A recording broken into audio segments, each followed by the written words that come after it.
Good morning. It's Monday, August 5th, 2024, 9 a.m. It's the Muscatine County Board of Supervisors. I'd like to call the meeting to order. First item on the agenda is to review the agenda. So move. Second. A motion by Scott, second by Nathan. Any further discussion? All in favor signify by saying aye. Aye. Opposed, the same. Motion carries. Item 3 is discussion and possible action to approve claims dated August 5th, 2024 in the amount of $1,165,451.65. So move. Motion by Scott, second by Kurt. Any discussion? All in favor signify by saying aye. Aye. Opposed, the same. Motion carries. Item number 4 is a public hearing on a request from Regina Knoll, record owner, to rezone approximately .23 acres located in the Montpelier Township, 3389 Highway 22, from C1 Commercial to R2 Residential District. So this is a public hearing. Eric, do you want to just give a brief overview? And So on July 12th, the zoning commission held their hearing and considered this rezoning request. This is a lot in Montpelier, .23 acres, that for probably the last 7,500 years has had a house on it. It's been used exclusively for residential purposes. The commercial zoning was discovered when the owner listed the property for sale and was not even aware that years and years ago, around the intersection of Zachary and 22, there had been laid out some commercial district years and years ago. The majority of that district is used residentially, has been used residentially since that time, so these are considered non-conforming uses. So as we look at Montpelier and the really limited size of those commercial lots, there's not a lot of commercial development potential, nor has there been a lot of demand for commercial in a town like Montpelier. And so what buyers and sellers run into when properties are transferred, when they find there's a non-conforming uses, concerns that the structure, the residential structure, may or may not be able to be rebuilt in the event of a fire or severe, natural disaster, which gives lenders a lot of heartburn. And so, because I'm unable to write them a guarantee letter that the structure could be rebuilt for residential purposes, and in one of those instances, they pursued, we talked about rezoning, and I felt that it was an appropriate request to be in front of the zoning commission. The zoning commission did agree that there's not enough commercial development demand or really space in there to be a viable commercial lot, and it makes more sense. It's consistent with the surrounding property uses that have been and appear to continue to be residential. So that's really, in summary, what drove this request. And so it was a unanimous recommendation to rezone to R2 residential. There's not really any It was a unanimous recommendation. On the river side of 22, there's one. There's not really any. It was a unanimous recommendation. On the river side of 22, there's one. In that 400 area. Yeah. Is zoned residential. That seems pretty simple to me. Yeah, I think it's more consistent with adjoining land uses to actually zone it residential. Okay. Any questions for Eric? Is there any members of the public wanting to speak for or against? This is an opportunity.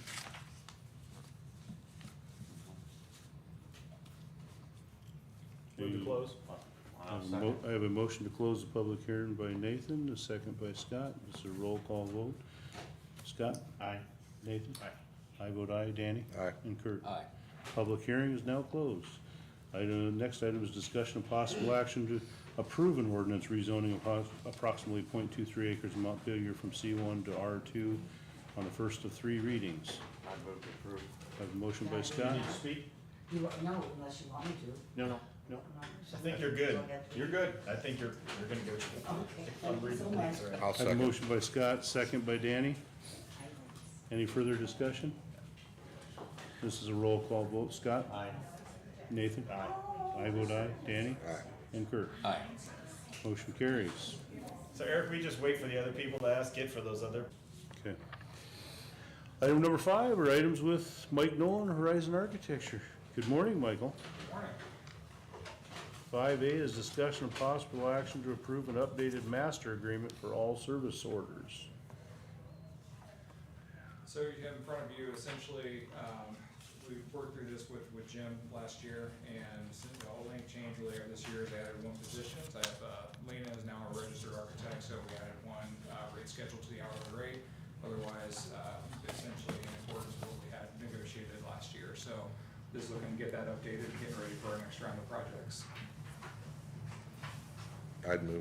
I have a motion by Danny, Second. second by Kurt. Any further discussion? All in favor signify by saying aye. Aye. Opposed, the same. Motion carries. Item B is discussion possible action to approve a service order for the Muscatine County Services, Community Services Building Maintenance Repairs Project, Community Services Maintenance Project. This is gonna be pretty much in line with what we discussed with the master plan. So we have the entry ramp, we have some water infiltration, we have some minor interior updates and repairs to work on in the building. So we just wanna move forward with getting that design completed, and hopefully get that out to bid here, early in the fall and get that work underway. So, And the three that you're considering this morning, those are all dollars that are in the current year's capital projects, plan. Yeah, I'll move this one. I have a motion by Nathan, Second. second by Scott. Any further discussion? All in favor signify by saying aye. Aye. Opposed, the same. Motion carries. Item C is discussion of possible action to approve a service order for the Muscatine County Administration Building Maintenance and Repairs Project. So this is again, just general maintenance, so there's a few places on the exterior where we have some infiltration, water, one interior location we know of for sure, so we're gonna start looking at the coping, do some investigative work on the rooftop, and then do selective repairs, some repointing and repainting of the exterior.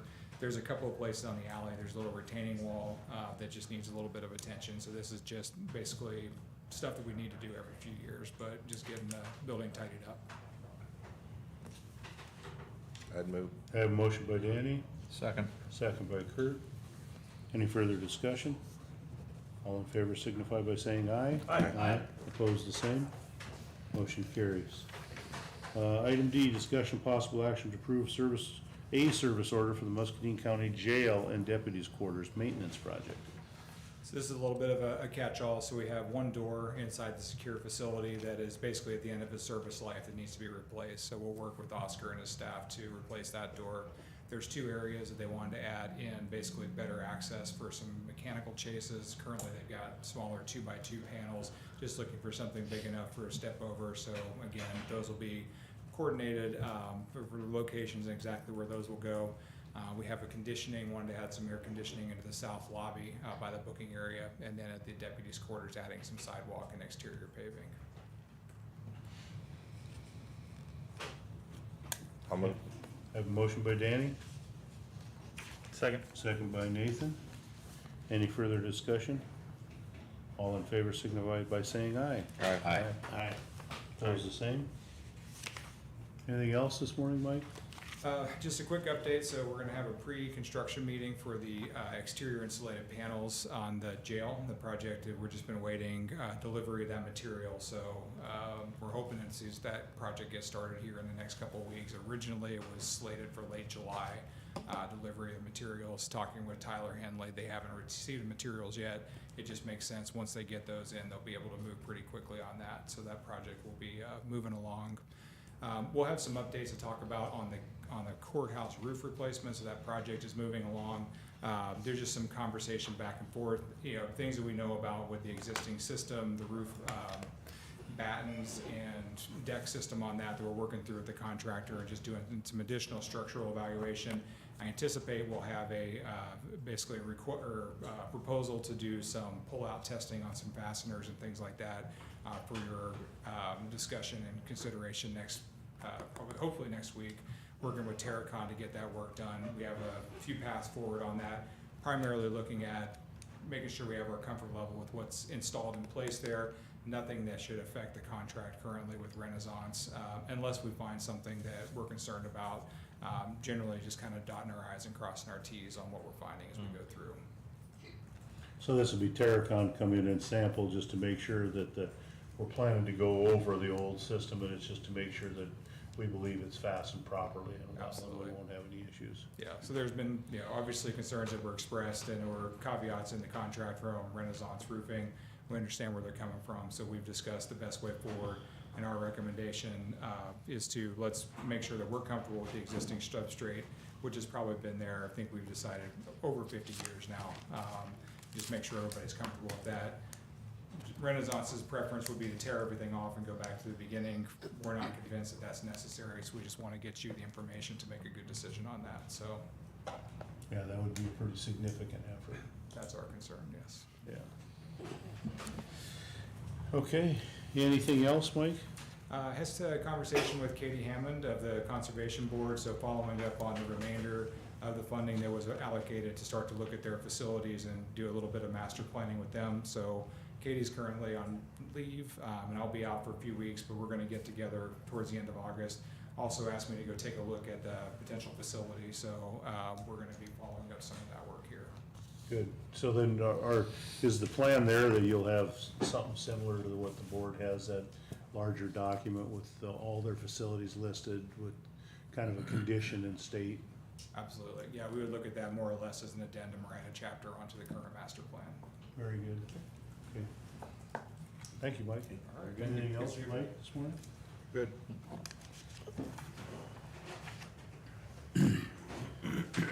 Okay, item number 6 is discussion of possible action to approve resolution 08-05-2401, suspending the collection of taxes. So moved. Have a motion by Nathan, Second. second by Danny. This is a roll call vote. Scott? Aye. Nathan? Aye. I vote aye. Danny? Aye. And Kurt? Aye. Item 7 is discussion of possible action to approve the minutes of the July 29, 2024 regular meeting. So moved. A motion by Scott, second by Kurt. Any discussion? All in favor signify by saying aye. Aye. Aye. Opposed, the same. Motion carries. Item number 8, correspondence. Scott, did you have any correspondence? I had nothing to know. Nathan? I had a couple of messages commending our VA director, Eric Sanders. First regarding the veteran outreach event that I believe it was 24th or 25th, Danny, do you remember? Last, it was like a week and a half ago. Yeah, about a week, yeah, I don't know, remember the It was the exact date. 24th or 25th, Tybee, we can find out for you Yeah, specifically. he attended that meeting. Yep. He participated in it quite well. And also, another letter from a citizen, I can't tell if it was previously sent to us or not, because it has a pretty early date, but thanking him for his help on that, on serving with the deceased, providing benefits and services to a widow of a veteran. That's it. That's it? I had nothing to note. Danny? I had nothing. Kurt? Yeah, I had a call from Vera Smith from West Liberty, questions about where we're at on wind and solar issues. Okay. How about committee reports? Kurt? I had none. Danny? 7:30 Mississippi Valley Workforce Development CEO meeting. That's it. On the 31st, I attended the EMS, Muscatine County EMS group. So as you all noticed, with the legislation a couple of years ago about EMS as an essential service, and that group is trying to put together a plan and a presentation to come to this board to talk about what they think the best direction forward for Muscatine County will be. I would say the encouraging thing is all the ambulance and EMS services are working together on this. We're kind of in a difficult position. I think there's some questions about if there becomes a tax, how it works. And I'll have to talk with Tybee a little bit about that. But basically, kind of separating first responder from ambulance is kind of, I think, the direction they're kind of talking about. But, with Louisa County going as a county as a whole with EMS as an essential service, you have the same thing in Cedar County. But a lot of these ambulances that operate cross districts. So that really causes some complication as to like I think Wilton as an example, their ambulance service, 50% or 60% of their territory is in Cedar County. So how does that affect what happens with the dollars and all that? So I think it's, interesting, but really, anything, if we do that, you know, I think at some point they'll come to the board to ask to implement that. And it would have to go on the next general election, so it's not certainly gonna happen in 2024. So we're looking at a 2026 initiative. So just kinda still waiting on that. So I didn't have any committees, but I was reminded by something that you said. I think I forgot to pass this on last week. I had a conversation at the county fair with Gene Hammond, who is a first responder out in the western part of the county. And he told me he had some questions for you. I don't know if you'd spoken with him about exactly what you just described in the process going forward, but I would like to extend a big thank you to him. I was there with my daughter and a few of her friends, and he was very excellent in noticing that one of my daughter's friends had stopped sweating and got her taken down to the first aid tent, and she was having some pretty bad heat exhaustion. So, see the value in action. I just really appreciate what he did. So, not just him, but all of our first responders. Good, okay. I had no committees. Alrighty, item number 10 are items with the administration office. Item 10A is action to affirm acceptance by the sheriff of a proposal from Accurate Controls to add 40 card readers to the existing security system, the amount of $78,200, and a proposal from Eastern Iowa Electric to provide whole cabling for the project in the amount of $45,959. And the cost of these will come out of the jail commissary fund. And these are two contracts that should have come to the board before they were signed. There was miscommunication happened there, and so now we're looking for you guys to affirm them, Just affirm. and they know going forward, Yeah, anything of this size needs to come to you. I would move. I got a motion by Danny, I'll second. second by Kurt. I just have a couple questions. Is this? No, wait, Oh, I'm sorry. this is in the area that had, this is in areas where we don't have card key access, is that correct? So if you remember, over the last year or two, we redid the entire security system as well as the fire panel system. Right. The new pod area that had Accurate Controls in it had card readers in there as well. The original portion of the jail, the 1996 portion, did not. This is expanding that capability in through the 1996 portion of the facility. That was my assumption, because I recall over there in tours when we had just big belts full of keys, it made access very difficult throughout the process. It'll make things smoother, quicker. It'll allow the staff to move in and out of those areas rather quickly when need be. So it's a overall benefit for us and the staff. Thanks, Quinn. Any other questions? Clarification? All right, so I have a motion and a second. All in favor signify by saying aye. Aye. Opposed, the same. Motion carries. Thank you, gentlemen. Anything else, Nancy, this morning? No, Item 11 is to receive comments from county employees, and county employees wishing to address the board on an issue. Item 12 is receive comments from the public. No one come forward. We will take about a 5-minute recess. It's 9:20. We'll come back at 9:25, and then we'll go into a closed session pursuant to Chunk. Jim, do you have court at 9:30, right? I do. We could probably at least do the first one. Okay, I don't think it'll take particularly long. okay. We'll just go right into it then. Should we just go into that? Let's, It's okay yeah, by let's me. just I go just ahead and have do to- that, and Okay. I'm at trying to least get that one out of the So way. I'll move.